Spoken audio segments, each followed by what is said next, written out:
Hello my beautiful people. यहाँ पे star का कार्ड मैं दिखा नहीं सकती। स्टार के कार्ड से मुझे लग रहा है कि आप लोग एक ऐसी एनर्जी में हो, एक हीलिंग वाले फेज से अभी चल रहे हो, और यहाँ पे आप लोगों को एक ट्रांसपेरेंसी चाहिए अपने रिलेशन में। आपको सच जानना है, जैसा है बिल्कुल वैसा का वैसा ही आपको अपने रिलेशन में चाहिए। तो यहाँ पे एक ट्रांसपेरेंसी चाहिए, यहाँ पे एक बैलेंस भी चाहिए आप लोगों को, और बहुत स्ट्रगल के बाद एक हीलिंग जर्नी भी चाहिए आप लोगों को। तो ऐसी एनर्जीज अगर आप लोगों की है तो ये वीडियो, आगे की वीडियो आप लोगों के लिए है। आइए देखते हैं आपके टैरो कार्ड्स आपसे क्या कहना चाहते हैं। आपकी पास्ट एनर्जीज देख लेते हैं पहले। देखो, पास्ट में आप लोग थोड़े से स्टक दिखाई दे रहे हो यहाँ पे, और बहुत ही ज़्यादा एनालिटिकल माइंड आप लोगों का लग रहा है कि क्या वर्कआउट होगा, क्या कर सकते हैं हम लोग, क्या हमारे रिलेशन में आगे बढ़ा सकते हैं। और ऐसी क्यूरियस वाली इनमेच्योर इरिस्पॉन्सिबल एनर्जीज आप लोगों की हो सकती है, और यहाँ पे आप लोग बस यहाँ पे बैठ के सोचते ही रहते हो। ऐसी एनर्जीज आप लोगों की बहुत है, और क्यूरियस वे में, आउट ऑफ क्यूरियसनेस आप लोग रिलेशन को बिगाड़ देते हो। रेस्टलेस एनर्जीज आप लोगों की हो जाती है रिलेशन की। ये आपकी पास्ट की एनर्जी से प्रेजेंट में क्या है ये देख लेते हैं। देखो, प्रेजेंट में आप लोग बहुत सारी सिचुएशंस में फंस चुके हो, ऐसा मुझे दिखाई दे रहा है। बहुत सारी डे ड्रीमिंग भी आप लोग कर रहे हो। यहाँ पे आप लोग, मुझे ऐसा लग रहा है कि आप लोगों को क्रश, आप लोगों का कोई क्रश हो सकता है, और उसकी एनर्जीज यहाँ पे ज़्यादा आ रही है मुझे दिख रहा है।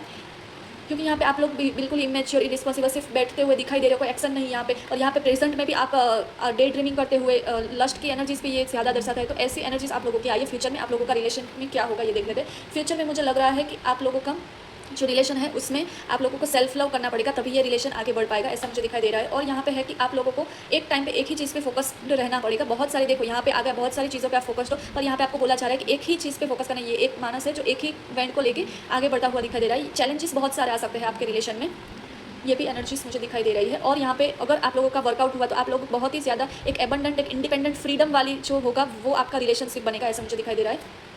और यहाँ पे है कि देखो, पास्ट में भी आप देखते ही रहते हो साथ साथ में कि क्या वर्कआउट होगा क्या नहीं होगा। आपका माइंड ना बिल्कुल रिलैक्स नहीं हो रहा है, आप व्हाट इफ वाले क्वेश्चंस में ही रह जाते हो, ऐसा मुझे दिख रहा है। तो यहाँ पे आपको, अगर आपका रिलेशन वर्कआउट कराना है तो आपको थोड़ा सा अपने माइंड को रेस्ट मोड में डालना होगा। थोड़ा सा पास्ट को बहुत ज़्यादा एनालिसिस नहीं करना है, आपको ये बोला जा रहा है। देखो, जो कुछ भी होगा वो जस्टिस मिलेगा आपको, कर्मास के हिसाब से आपको ये रिलेशन मिलेगा, ऐसा बोला जा रहा है। आपको फेयरनेस एक रखनी पड़ेगी इस रिलेशन में, ये भी बोला जा रहा है। कहीं ना कहीं डेथ के कार्ड से ये भी आपको बोला जा रहा है कि आपको अपने इस रिलेशन में कुछ चीज़ें लेट गो करनी पड़ेगी। कुछ ऐसी चीज़ें जो बिगड़ गई थी वो आपको छोड़नी पड़ेगी, तभी आपका कुछ आगे वर्कआउट हो सकता है, आपका रिलेशनशिप आगे। और कुछ लोगों के लिए ये भी मैसेज है कि ये रिलेशन वर्कआउट नहीं हो रहा है तो खत्म कर दीजिए और आगे बढ़िए, आगे बहुत सारे रास्ते खुलेंगे आप लोगों के लिए। तो ये भी एक मैसेज हो रहा है कि मूव ऑन भी आप लोगों को लेट गो करना पड़ेगा उस रिलेशन को। देखो, यहाँ पे बॉटम ऑफ द डेक का कार्ड है क्वीन ऑफ स्वॉर्ड्स का कार्ड। ये बिल्कुल कह रहा है कि आप लोगों को एक स्ट्रॉन्ग बाउंड्रीज बना के अपना क्लियर कट डिसीजन लेके उस डिसीजन पे कायम रहना है, और आपको एक कम्युनिकेशन, स्ट्रेट फॉरवर्ड कम्युनिकेशन करने को भी आप लोगों को बोला जा रहा है, तभी कुछ वर्कआउट हो सकता है। आप लोगों को इस वीडियो से हेल्प मिलती है तो प्लीज़ चैनल को लाइक, शेयर एंड सब्सक्राइब कीजिए। Thank you so much guys, bye.